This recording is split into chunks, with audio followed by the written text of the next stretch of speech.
3 দিনে 50 কোটি টাকার অফার পেয়েছি, আমির হামজা। জুলাই গণ অভ্যুত্থানে পুলিশ হত্যার বিষয়টি তদন্ত হবে। 10ই মার্চ ফ্যামিলি কার্ড কর্মসূচির উদ্বোধন করবেন প্রধানমন্ত্রী। মন্ত্রীদের কাঁচা কথায় সমাজ অস্থির, জামায়াত আমির। দুধ কে সাকিব ভক্তদের অভিযোগ যা বললেন আসিফ মাহমুদ। কুষ্টিয়া -3 আসনের সংসদ সদস্য ও ইসলামী বক্তা আমির হামজা জানিয়েছেন, কুষ্টিয়া মেডিকেল কলেজ সংক্রান্ত বিষয় গত 3 দিনে তিনি প্রায় 50 কোটি টাকার ঘুষের প্রস্তাব পেয়েছেন। তবে তিনি দাবি করেন কোনো প্রস্তাবই গ্রহণ করেননি এবং ভবিষ্যতেও এ ধরনের প্রস্তাবে সাড়া দেবেন না। বৃহস্পতিবার 27 ফেব্রুয়ারি দুপুরে কুষ্টিয়া মেডিকেল কলেজ হাসপাতাল ব্যবস্থাপনা কমিটির সভায় তিনি এসব কথা বলেন।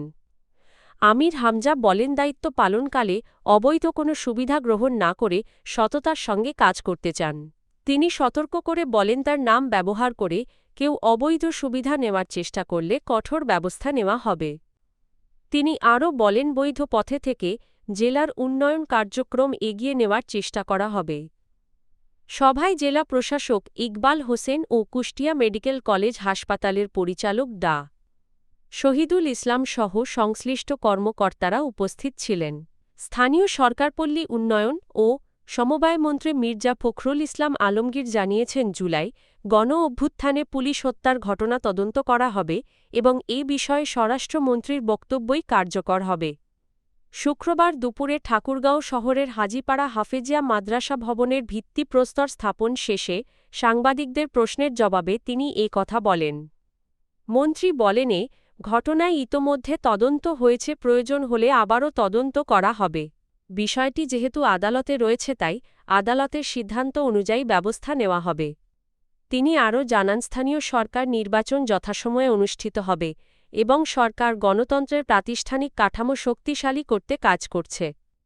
মির্জা ফখরুল বলেন, অতীতে রাষ্ট্রীয় বিভিন্ন প্রতিষ্ঠান দুর্বল হয়ে পড়েছিল। নতুন সরকারের অন্যতম চ্যালেঞ্জ হল এসব প্রতিষ্ঠান পুনর্গঠন, জবাবদিহিতা নিশ্চিত করা এবং সুশাসন প্রতিষ্ঠা করা। প্রধানমন্ত্রী তারেক রহমান আগামী 10ই মার্চ ফ্যামিলি কার্ড কর্মসূচির পাইলট প্রকল্প উদ্বোধন করবেন বলে আশা করা হচ্ছে। নির্বাচনী প্রতিশ্রুতির অংশ হিসেবে এই কর্মসূচি চালু করা হচ্ছে। শুক্রবার সমাজ কল্যাণ এবং মহিলা ও শিশু বিষয়ক মন্ত্রী ডা. এইচ.এম. জাহিদ হোসেন তথ্য জানান। তিনি বলেন, ফ্যামিলি কার্ড কর্মসূচির মাধ্যমে পর্যায়ক্রমে 2 কোটি পরিবারকে মাসিক নগদ সহায়তার আওতায় আনার পরিকল্পনা রয়েছে। মন্ত্রী জানান, 4 মাস মেয়াদী পাইলট প্রকল্পটি 14টি উপজেলায় চালু হবে। এতে অন্তত 5 সদস্যের পরিবারগুলো প্রতি মাসে 2,500 টাকা মোবাইল ওয়ালেট বা ব্যাংক হিসাবের মাধ্যমে পাবে। প্রাথমিক পর্যায়ে প্রায় 6,500 পরিবার এই কর্মসূচির আওতায় আসবে, যা পরে সারা দেশে সম্প্রসারণ করা হবে। তিনি আরও জানান, কর্মসূচিটি পুরোপুরি বাস্তবায়ন হলে মাসিক ব্যয় হবে প্রায় 5,000 কোটি টাকা এবং বার্ষিক ব্যয় দাঁড়াবে প্রায় 60,000 কোটি টাকা। বাংলাদেশ জামায়াতে ইসলামীর আমির ও সংসদের বিরোধীদলীয় নেতা ডা. শফিকুর রহমান বলেছেন, শাসক দলের কয়েকজন মন্ত্রীর দায়িত্বজ্ঞানহীন বক্তব্য সমাজে অস্থিরতা তৈরি করছে এবং অপরাধ প্রবণতাকে উস্কে দিচ্ছে। শুক্রবার 27 ফেব্রুয়ারি সিলেটের একটি মসজিদে জুমার নামাজ শেষে সাংবাদিকদের প্রশ্নের জবাবে তিনি এসব কথা বলেন। বিরোধীদলীয় নেতা হিসেবে এটি ছিল তার প্রথম সিলেট সফর। ডা.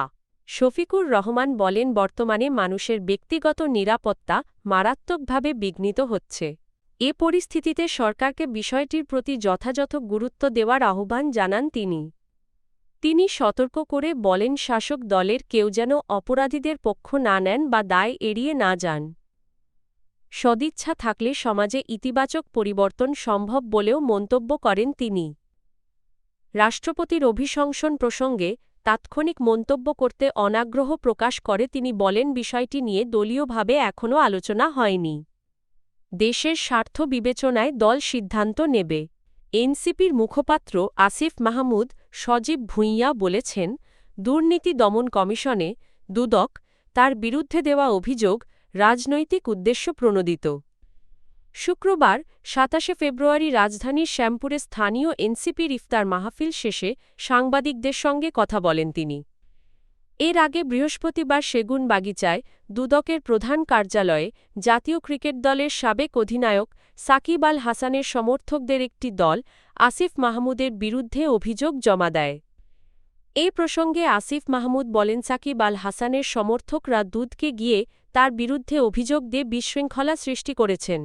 তিনি বলেন, দায়িত্বে থাকাকালে জুলাই গণঅভ্যুত্থানের সময় সাকিব আল হাসানের অবস্থানের কারণে তাকে জাতীয় দলে খেলতে না দেওয়ার সিদ্ধান্ত নেওয়া হয়েছিল।